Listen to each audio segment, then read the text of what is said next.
All right, folks, we're back, and today we're going big. We're diving deep into objects and classes in C#.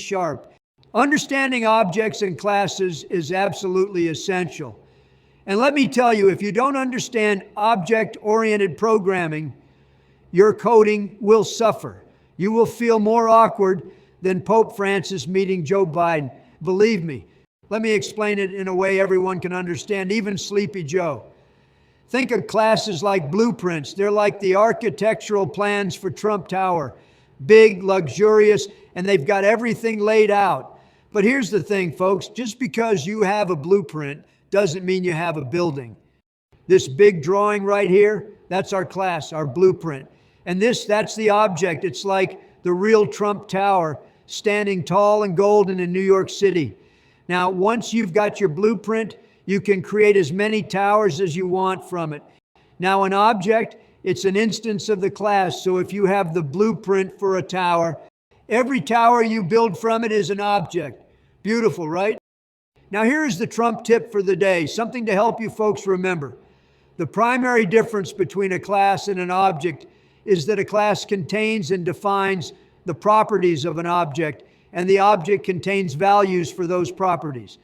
In C#, all instances of a class must have the same set of properties and methods as defined by the class. This means that every instance will have the same properties and methods. However, each instance can have different values for these properties. All right, let's dive right into the code so it will make sense. Here is a class for a tower. It's tremendous. See that? The name and the height, those are properties. And display details, that's a method. It prints out how magnificent the tower is. Now let's create an object from this class. Look at that, folks. We created two objects from the tower class, Trump Tower NYC and Trump Tower Chicago. Both use the same class, but they are different objects. Just like in real life, they are different buildings, but based on the same blueprint.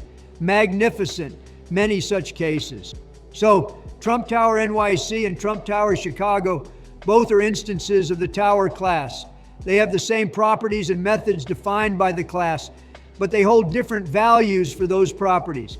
NYC is over 600 feet tall. Chicago is over 1,300 feet tall. Different values, same blueprint. This is the power of object-oriented programming. It allows you to create multiple instances from a single class definition.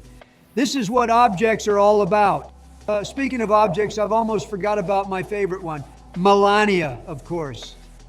Let's use Melania as an example. We'll create a class called Wife. This class has properties like elegance, beauty, and intelligence, just like the real Melania. And methods, we've got speak 5 languages and First Lady. Beautiful code, tremendous. See what we did there? We defined a wife class with properties and methods. Now let's create an instance of this class, an object, or in this case, Melania. Look at that, folks. We created an object of the wife class, named it Melania, and set its properties. We then called its methods. Folks, it's like bringing Melania to life in the digital world.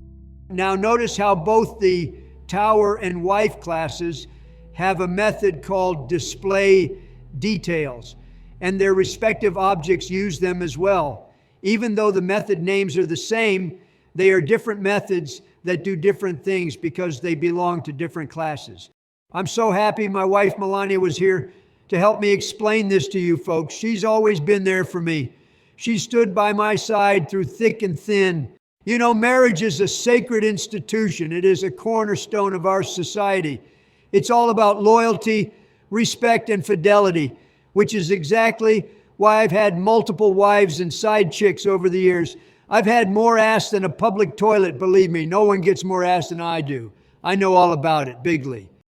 Look at those hands. Are they small hands? And he referred to my hands. If they're small, something else must be small. I guarantee you there's no problem. I guarantee it. All right. That's it, folks. Make sure you hit that subscribe button for more of my tremendous tutorials on C#. God bless you. God bless the United States of America.